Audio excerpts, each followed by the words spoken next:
Jadi salah satu alasan kenapa ditanjakan sok bahasa Indonesianya. Jadi salah satu alasan kenapa di Indonesia. Jadi salah satu alasan kenapa ditanjakan. Nah, nyeri barudak. Ngaca heula barudak ngaca. Oke, jadi hari ini kita mau bongkar-bongkar bit karbu ya kawan-kawan. Rencananya kita mau ganti di area CVT ya. Jadi ini mesinnya tuh bukan mesin sih, CVT-nya lebih ke gredek terus. Jadi kalau pas ditanjakan tuh gredek banget. Jadi mau kita bongkar, kita cek. Lalu kayaknya harus diganti lagi ke fan belt yang biasa. Oke, pokoknya ikutin terus di channel lagi Bay ya. Let's go.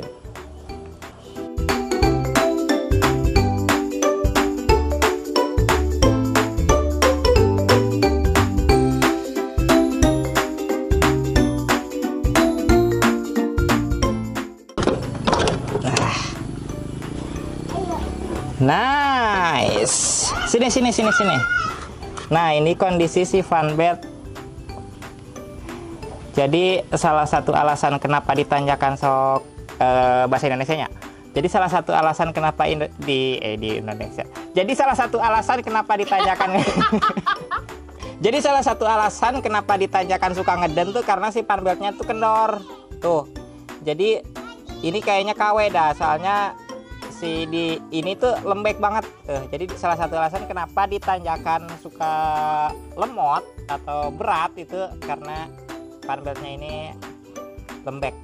Oke guys, kita bongkar dulu untuk area puli depan dan puli belakang. Gaskan barudak.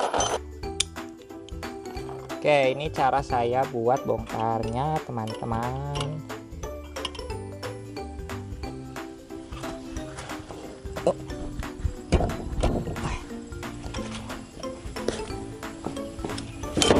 Nah, nyeri barudak. Dah. Oke. Ini panas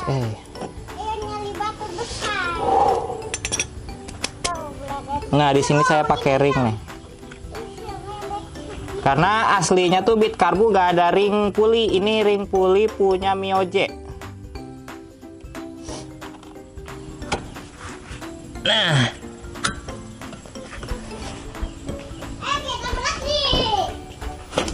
Nice.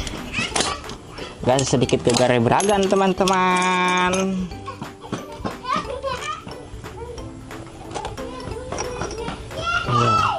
Ini tuh kondisinya kotor nih cuy. Tah, teman-teman, kotor tuh. Oke, nanti kita amplas. Terus kita cabut si pulinya ya. Nah.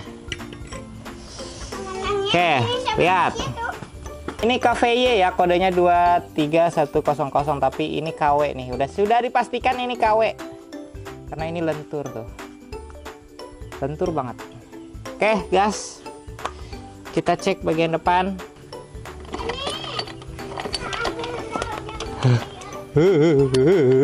Panas.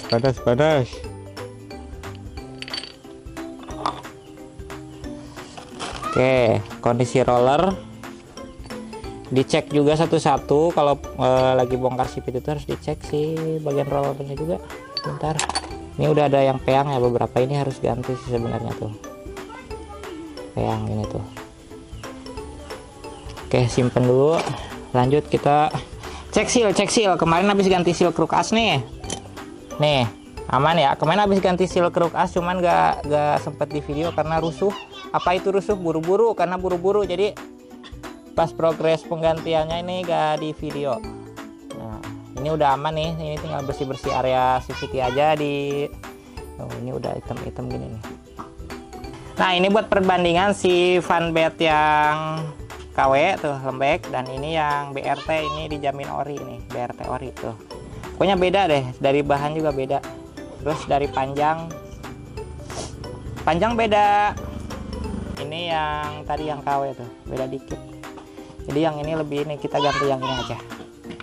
Gas, kita cek si bagian kampas ganda. Kampas ganda juga udah mulai tipis teman-teman. Ini nggak dicek bagian per ya, ini nggak diganti karena ini pernya masih yang ori bitnya ya. Kita oke. Ini fungsi si amplas. Ini sebenarnya terlalu kasar sih, ukuran 80, harusnya ukuran 800 atau 1000.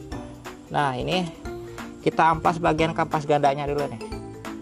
Amplas tipis-tipis aja sampai dianya tuh gak terlalu licin gitu. Jangan terlalu keras karena si amplasnya ini ukuran gede, nanti malah habis si kampas gandanya kikis.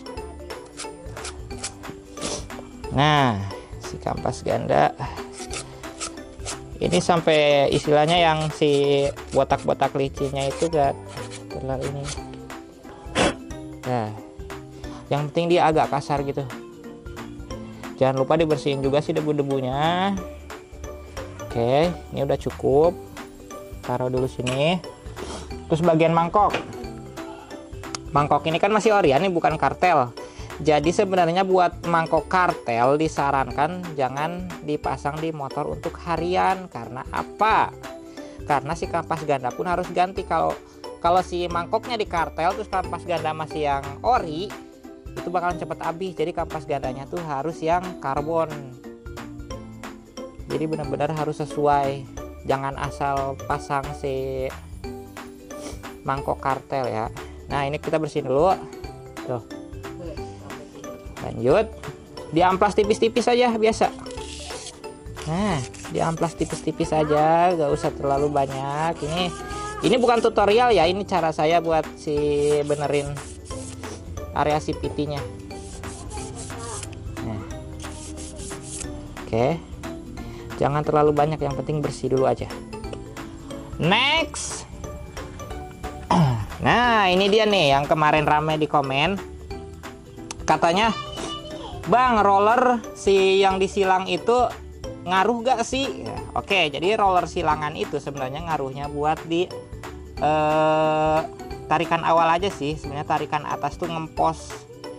Terus ada lagi yang komen, "Bang, gua habis pakai rollernya yang disilang, tarikan atasnya malah gak enak." Ya emang karena tujuannya buat ditarikan bawah aja, tarikan atas itu bakalan gak enak. Jadi kalau misalkan mau tarikan atasnya enak atau top speednya enak, itu disarankan rollernya itu dinaikin 1 atau 2 gram gitu. Tapi jangan banyak-banyak karena sesuai dengan kapasitas motor. Karena ini standaran, jadi ya udah. Sebenarnya kalau mau tarikan atas atau tarikan bawah enak, bukan main di kirian tapi langsung main di mesin gitu. 130 atau 115 itu udah cukup buat main di bawahan karena si mesinnya pun udah rombak, jadi kirian menyesuaikan. Tapi kalau misalkan orian kayak gini ya udah disesuaikan aja sama kebutuhan. Kalau tinggal di daerah pegunungan ya roller diturunin aja kalau gak terlalu mementingkan untuk top speedan. Oke, dan di sini masih pakai roller yang tadi Giro 46. Oke, ini roller ukuran 11 gram rata ya. Untuk saat ini gue pakai yang rata. Kalau yang di video kemarin kan gue pakai yang silang. Kalau ini gue pakai rata 11 gram. Tapi ini aslinya orinya itu 12 gram rata. Jadi ini pakai yang 11 gram rata. Jadi turunin 1 gram. Kita pasang. Berpasangan. Janji kokoh. Nah,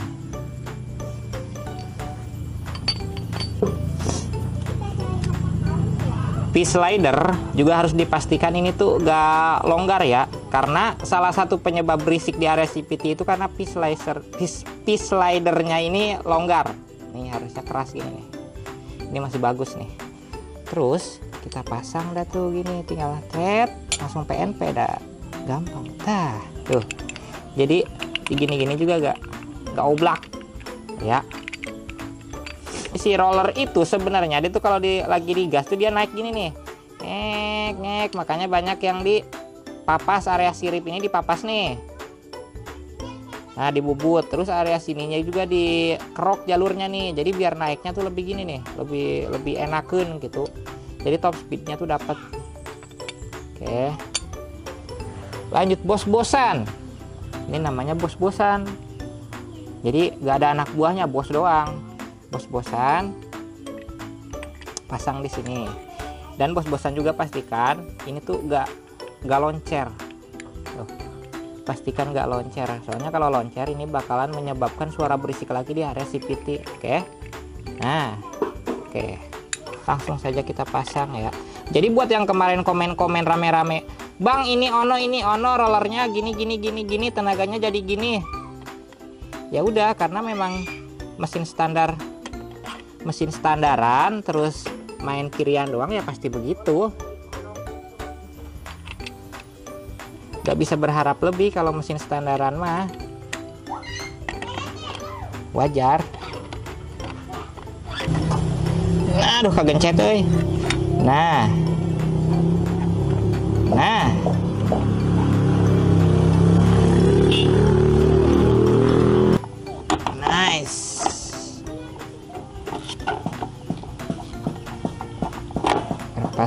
Berpasangan.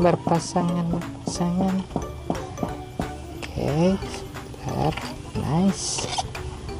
Oke. Dan tadi yang gue bilang tuh, gue pakai ring puli dari Mioje. Langsung kita pasang. Nah, gitu kan, cakep. Terus kita pasang bagian puli depan dulu.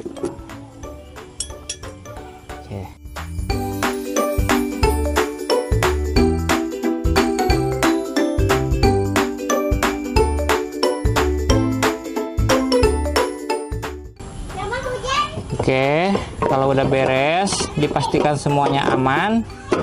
Lanjut kita pasang lagi area tutup CVT-nya, teman-teman.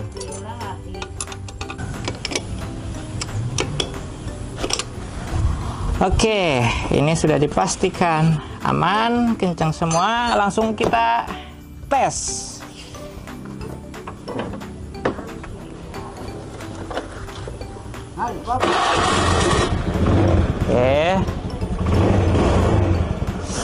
Oke, dengerin area CVT-nya dulu.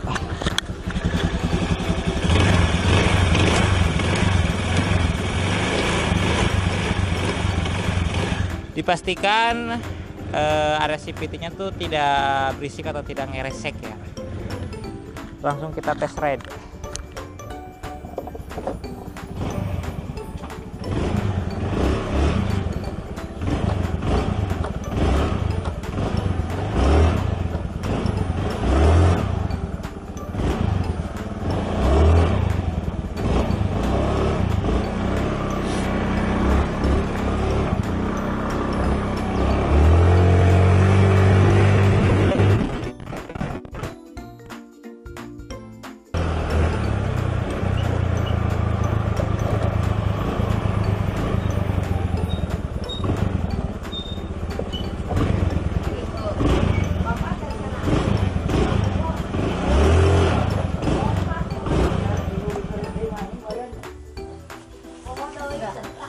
Oke, jadi ini semua udah aman, tarikan bawah juga udah enak, terus gak ngempos lagi, terus yang udah pasti sih gak geredek lagi. Oke, jadi buat teman-teman yang udah nonton video ini, jangan lupa like, komen, dan subscribe di channel YouTube Egy Bay, dan juga jangan lupa untuk follow akun userbit Harbu-nya 3 di akun TikTok kita. Oke, pokoknya salam jari hitam, gaskeun. Dan satu lagi buat teman-teman yang nanyain CDI-nya, bang, CDI apa? Oke, sebenarnya udah pernah dibahas. Ini pakai CDI dari Gomex, no limit, budget pelajar. Ini harganya cuma gak nyampe cepet kalau gak salah deh. Jadi ini sebenarnya gak ada limit, jadi enak buat ditarikan-tarikan ya. Jadi sebenarnya perbedaannya sama yang ori itu cuma gak ada limitnya aja, terus ini lebih responsif aja. Oke, nanti Buat kalian yang mau video lebih panjangnya, jangan lupa buat komen aja. Bang, minta dong video untuk pembahasan CDI-nya gitu. Bang, minta video untuk pembahasan semi DC-nya area depan gitu kan. Ini kemarin banyak juga yang komen masalah si semi DC lampu depan yang langsung connect ke kontak. Jadi langsung aja komen di bawah buat pembahasan lebih lanjutnya. Terima kasih banyak.